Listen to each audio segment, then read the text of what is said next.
This is a Bridgeport story. 203 story. Yeah, hear me? Hear me, no, man? Real OG story.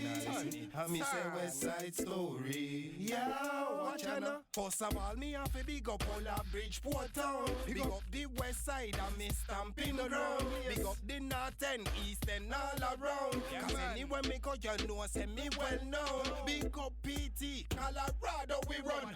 Pan State Street to Clinton, up we hold it down. The thugs them pa and cat them never left a gun. And the dogs them a bit strap from your violate you done. Go Marina Village, where the thugs them a savage. Big up the whole of Iran and the youth them from Basic. A long time we there, so wanna run this bitch. At the port we represent, so hear this. Yo, dogs! Me say a Bridgeport, me representing. Long time me there, so do the damn thing. Them a watch and them a pre, them know we locked in.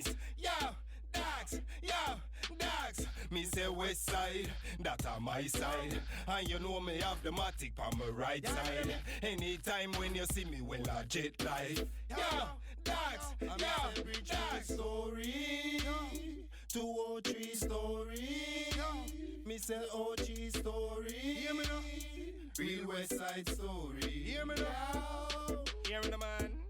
You know what the lockdown, pop down, drop down since it now be a thing, you know. I represent for future TV. You don't know, you know, watch the West Side story on YouTube.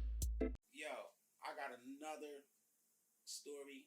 This one was funny to me after the fact. I don't know if it was funny to you, but let me tell you what happened to me. So I was in prison. I was up in Osborn in Somers, Connecticut. Osborn State Prison, doing a 3.5-year bid. And I had this Jamaican friend. And you know, I've been around Jamaicans all my life. So this one, I don't know how I was so naive and how slow to the fact. But I was friends with this Jamaican dude that I called Rude Boy. And working out, motherfucker, always working out and shit. So he was always eating. And, you know, I'm the chef off north. You can tell by the weight. And so either I was cooking or he was cooking. And every time he would want to call me, because I lived in the dorms, he lived in the back room. We couldn't be in the backs and they couldn't be in the front. But he would come to the doorway and he would call me. Yo, Bati boy, come get your food. So my dumb ass would take off rolling after him to go get my food. And every time he would want me, he would call me, yo, Bati boy. And my dumb ass would go right to him, yo, what's up? Giving him that, all of that shit. So one day, my other homie in jail comes to me. He goes, yo, why you let that motherfucker talk to you like that?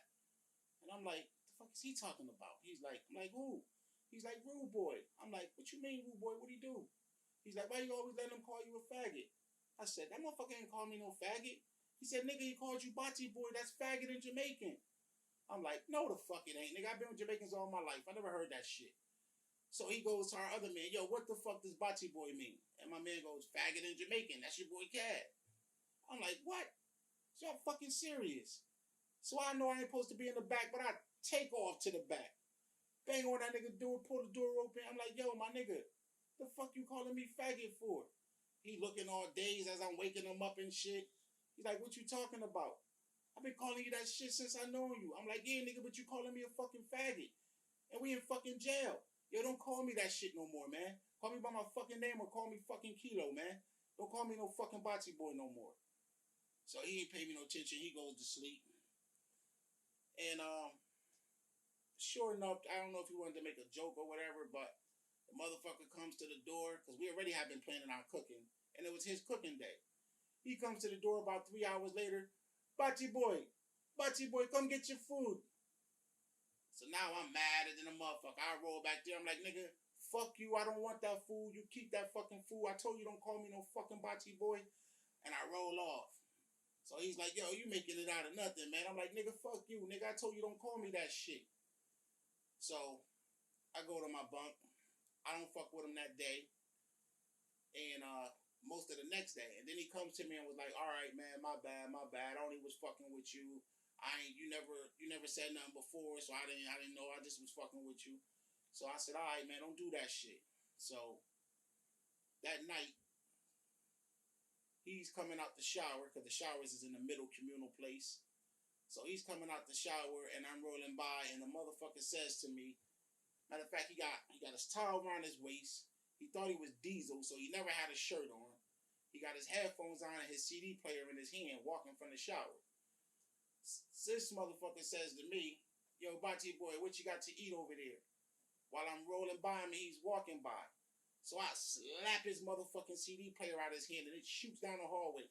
Bing, hit the side of the wall, slide to the other side of the wall. Bing, I'm just watching the pieces break off of his shit as it's sliding down the hallway. This motherfucker turns around, he is mad as hell. He said, what the fuck you do that for? I said, man, I told you don't call me no fucking faggot. So the motherfucker gets mad and he kicks me, but when he kicks me, he kicks my knee and it pushes my wheelchair back, and I go take off towards him, and he throws a fucking punch. And the punch hits me in the shoulder, and I'm throwing a punch, and he punching me, and I'm punching him. And then his man and my man grab him and pull. My man pulls me away. His man pulls him away.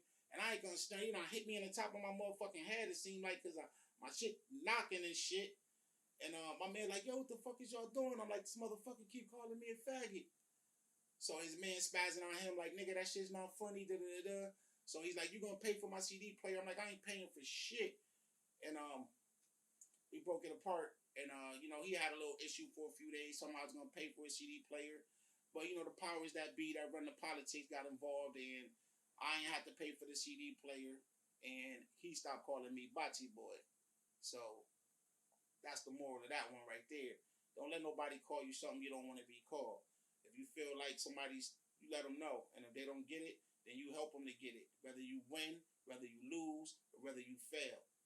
Don't let nobody make you to be something you're not. And that's it for today's West Side Story. Living just enough for the city.